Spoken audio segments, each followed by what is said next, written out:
Good morning, everybody. Thank you for joining me on this wonderful weekend.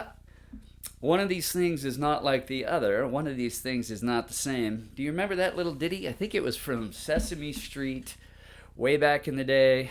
I don't think Romper Room, but Sesame Street for sure. All right, let's get going. So, first thing I wanted to talk about is this halo delay.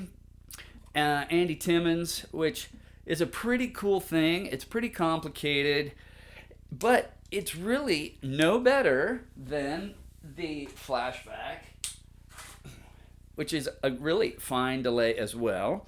But that's no better than the little Donner, which this gizmo on Amazon is like $40.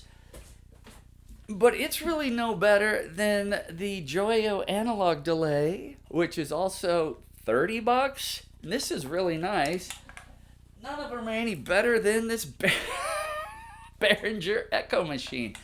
This thing's awesome. You can't get these anymore, and if you do find one, they're pretty pricey. But it was a $30. You know, the Behringer stuff is never more than $20-$30.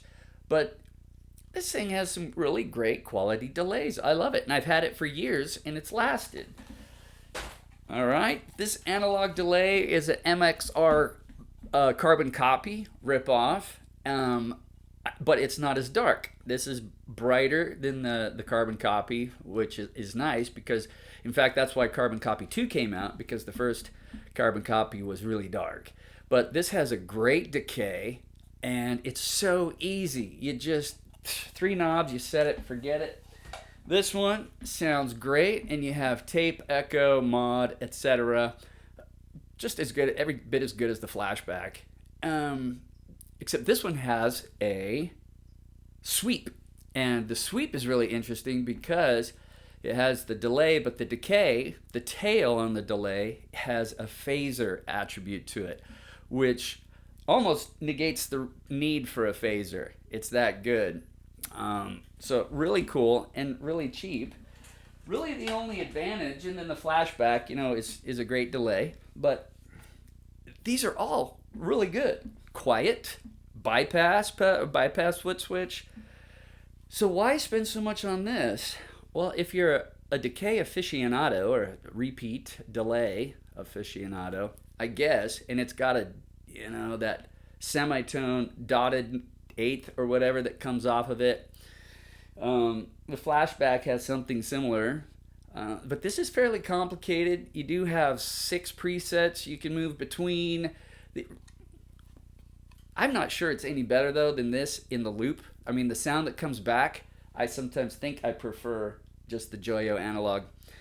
However, it is nice to have 2 decays, because sometimes you want 2 delays. Sometimes you want a very light delay. A lot of 80s music has, instead of reverb, it has just a faint.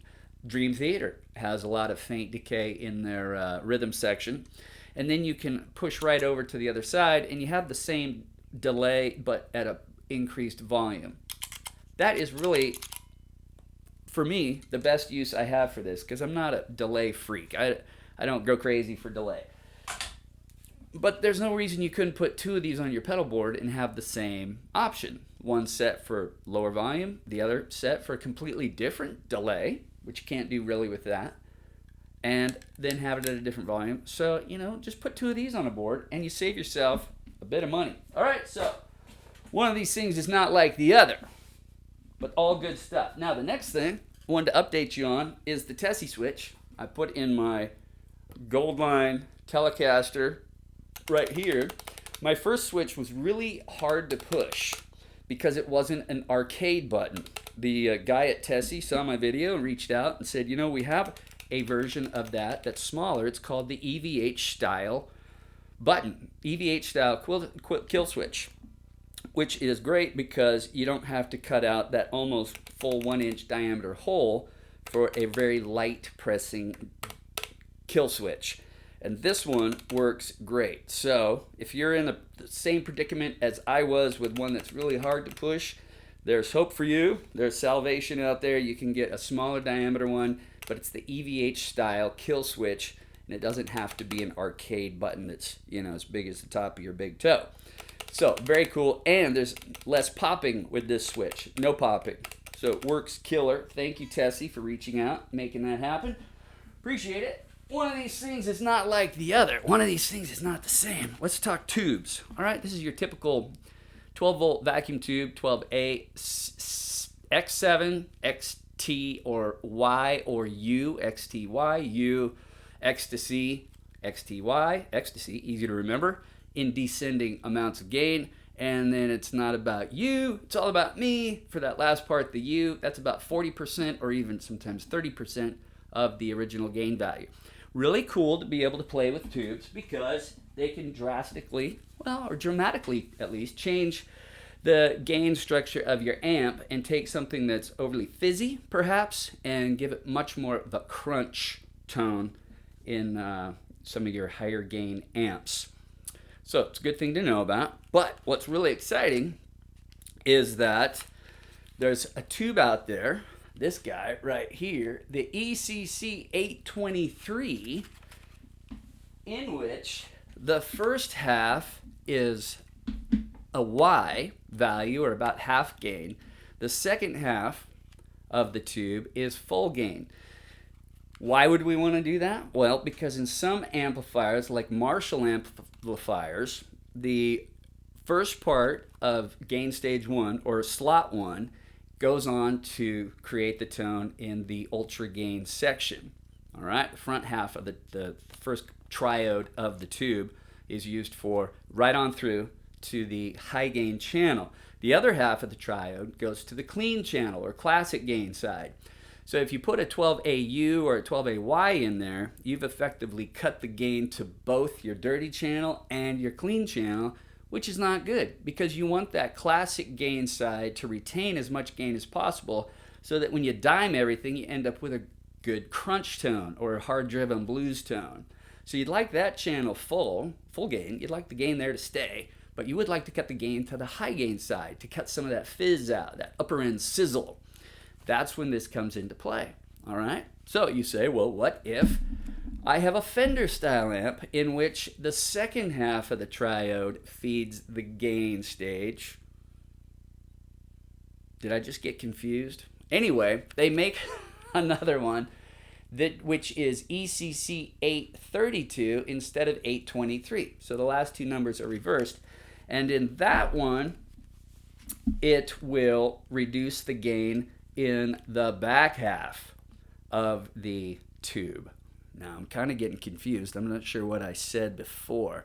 But you get what I'm saying, because in Fender style, like this EVH head right here, Fender style amps, they use one side of the triode, one side of the tube to get the to feed the ultimate gain, the high gain channel.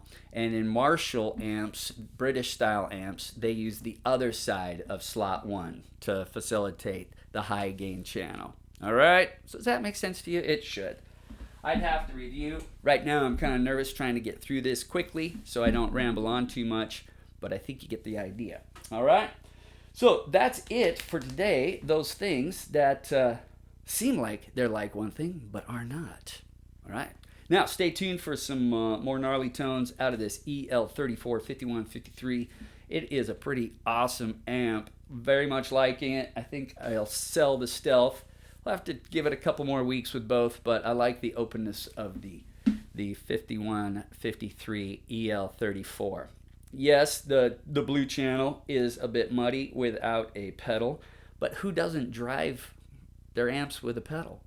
Doesn't everybody do that? And when you put a pedal on, it's amazing. It's really good. I plan to do the 137, the C137 mod to it to see what that's like as well. All right, so you guys all take care. Be kind to each other. We'll see you next time. Get it